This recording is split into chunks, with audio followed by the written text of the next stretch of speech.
All right, next five birds. There are a few of these that will again have no song. I'm deleting the song from what you need to know. This is just pictures.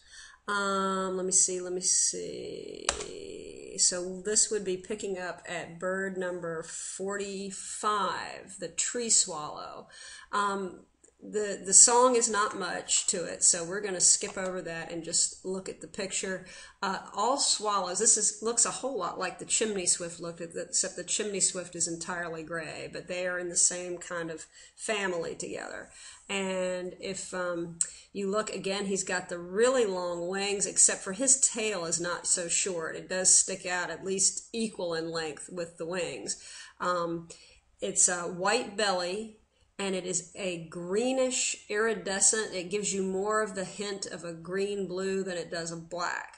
But we see the vibrant white breast, the very short beak. It again flies with its mouth open. It's going to catch insects on the wings, so their flight is sometimes erratic.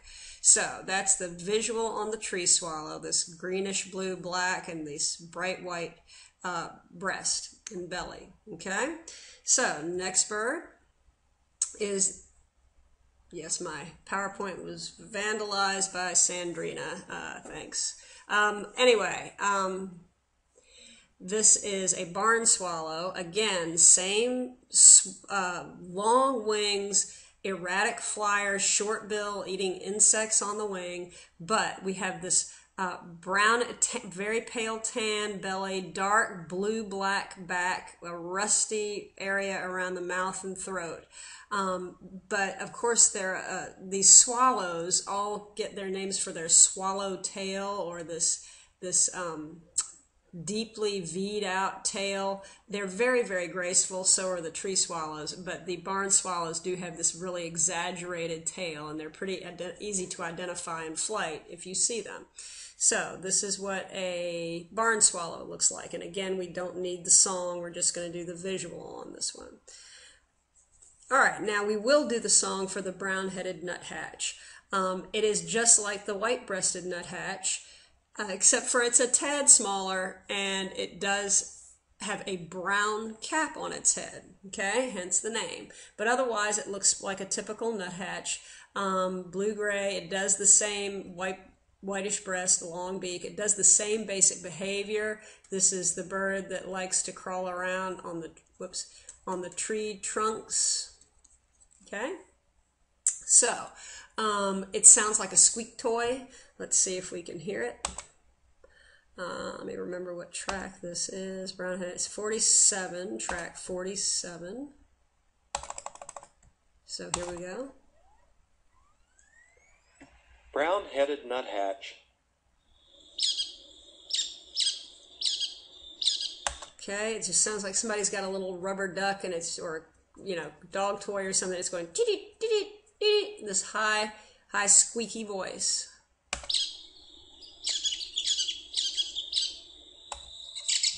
Okay. Headed nuthatch.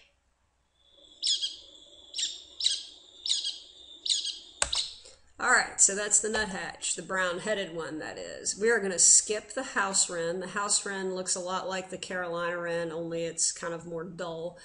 We are going to skip over that. Its song is kind of difficult for us. So we're going to go to 49, and this is the blue-gray gnatcatcher. So that's house wren.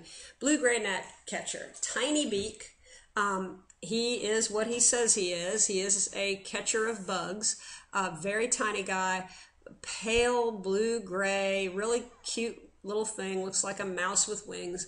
But we generally don't see him. He hides up in the trees, but boy, do we usually hear him. Very, very common to hear them. So let me let you hear what he sounds like. 49, I'm hoping. Blue-gray gnatcatcher.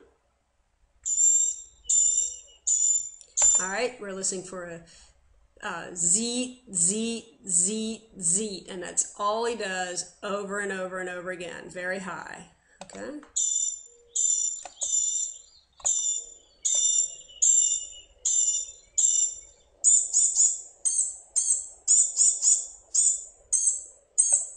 Okay, he does get into some kind of little rhythm there, but usually we just hear this persistent Z, Z, Z, Z over and over and over again. Okay, be sure I'm describing it as it is described. Yeah. Okay, next bird, my personal favorite, or among my personal favorites, the gray catbird. Yeah, Sandrina got me again. All right. The gray catbird is entirely gray all over. He has a black cap, which is quite distinctive, and a black tail and a rusty patch right under the tail. It is related to the mockingbird, okay? And it is a mimic, okay? It's a mimic, meaning it will make sounds like other things, though usually not as dramatically as the mockingbird. But one characteristic sound he does make has earned him his name as a catbird, okay? They are very, very vocal. If they're somewhere, you will hear them a lot, and they're very herky-jerky and erratic in the sounds that they make. But if you listen to one sound they make, it will really tip you off as to what it is. So, let me, again, what was that? I think it was 50, right. So 50. Gray catbird. Okay, did you hear that at the very beginning? That meow? He's going to do it again for us later. But listen first for the meow, and then for the herky-jerky variety in between, and then there will be another one. Gray catbird.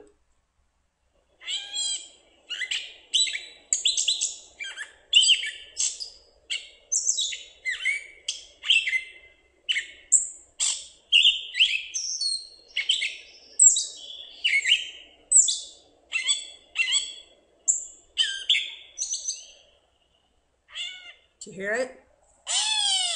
Okay, and that's more severe, but he does this little meow, and he did it at the beginning too. So catbird, and when in doubt, just listen for the meow. All right? All right, we will, let me see. What have we got coming up here? All right, yeah, I'm going to stop here because we got a bunch of, at least 3 warblers coming up, so I want to take time with them. So we'll stop it here, and that's this will be the next to the last. So we're coming up on the last podcast. Thanks for watching.